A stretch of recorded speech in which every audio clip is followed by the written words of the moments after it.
earphone. Gamit ko na yung earphone na sobrang mura. Okay naman pala siya, no? So, yung nag-unboxing ako, akala ko pangit.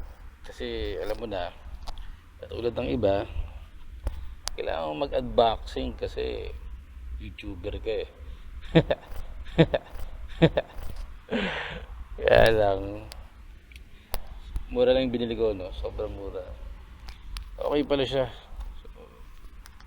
Hindi mo kailangan ng sobrang mahal na earphone para lang i-unbox. Dagdag content din, di ba? Okay siya, oh. Okay.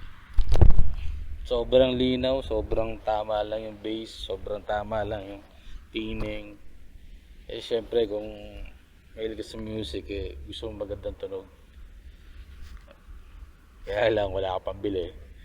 So makontento ka kung ano lang yung kaya mong bilhin. Nasa pili ka lang, diskarte lang, no?